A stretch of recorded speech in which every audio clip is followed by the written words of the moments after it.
Hi, ako nga pala si Mac. Pangit ako, pero gwapo ako sa panin ng magulang ko. Huy, asurahin. Nga pala, pasensya na sa boses ko kasi medyo nilalagnat ako. Ngayong araw ay uuwi ako sa amin kasi bukas at sa isang araw ay day off ko. Medyo dumidilim na pala kasi nga lumalabas ako sa office mga alas 5 na ng hapon. Tapos babiyahe pa ako ng kalahati hanggang isang oras bago marating itong bayan namin. And finally, nandito na ako sa pier. Oo mga ka-life, sa dagat ako dadaan ngayon. Meron naman daan ito papunta sa amin sa kalsada. Pero mas pipiliin kong dumaan sa dagat kasi mas mabilis. Ito nga pala ang pier dito sa bayan ng San Narciso, Province of Quezon. Habang hinihintay ko ang bangka na susundo sa akin, ayan nga, umupo muna ako. At ang ganda ng ilaw ng buwan, sobrang laki niya ngayon. Habang nakamasid ako sa buwan, nagtitingin-tingin na rin ako sa aking paligid kasi ang lugar na ito ay dating place. At eto na nga, dumating na nga si Papa at sinundo na ako ng bangka. Andito na kami ngayon sa loob ng bangka. Siyempre, gabi ngayon kaya madilim, kaya doble ingat kami. Kasi sa dadaanan naming dagat, meron ditong mga nakaharang na lambat.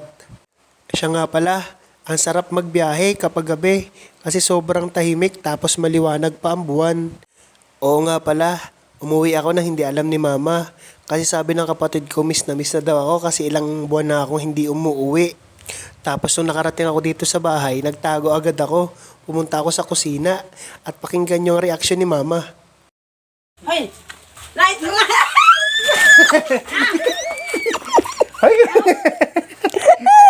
Yan, sabi na hindi maparit. Pinapalo ko na nga. Yan. Salamat sa Diyos. Bakit ilang taon mo kundi nakita? Ay, biro kang tagal na no. Yan, salamat. Ay, Ito. ay, Diyos ko, maigit may sinaing. Ay, saan ka anong nagsakay? Anong ulam? Ay, oh, sardinas. Ay, sino kasama mo? Ang supply mo. Ay, tawagin si Tita Nining mo, bunso. Dati si Tito Mac mo. Yan nga pala si Papa, ang kasabwat ko. Kasi bumili siya ng bayan nang hindi alam ni Mama. Sabi ni Mama, akala daw niya nanunood lang ng Batang Quiapo. Sobrang sarap sa pakiramdam kapag nakikita mong masaya ang magulang mo, di ba? Siya nga pala, yan yung bahay namin.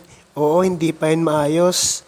Plano kong ipaayos yan sa tamang oras at panahon. Ngayon kasi ilang buwan pa lang ako sa aking trabaho. Pero pag nakaipon ako ng sapat, bibili ako ng bahay at lupa para sa mga magulang ko. Siyempre sila naman talaga ang dahilan kung bakit tayo nagtatrabaho eh. Ayan si Mama galing sa kusina, kumakain ng pompoms. Pinaghanda na daw niya ako ng ulam na sardinas.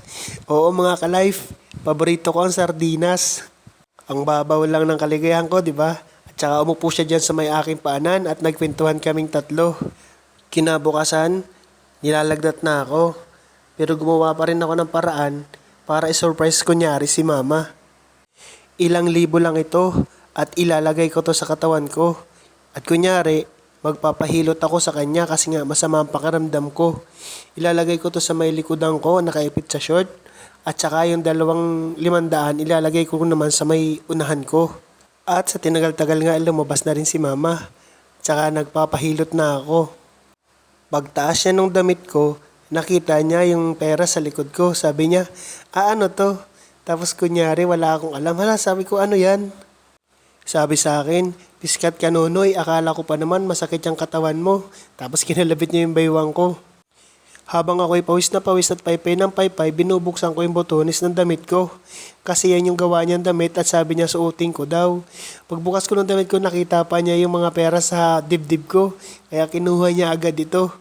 Sabi ba naman sa akin, hay salamat, may panghulog na ako doon sa kinuha kong set ng mga kaldero.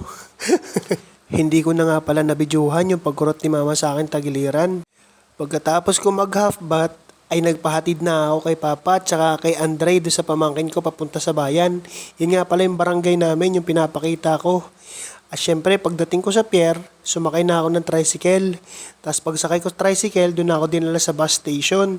Tapos nandito na ngayon ako sa bus. May mga nakasabay nga pala ako dyan, mga estudyante. Na napakaiingay, shoutout sa inyo. Hanggang dito na lang muna ang aking first vlog. Hanggang sa muli, paalam!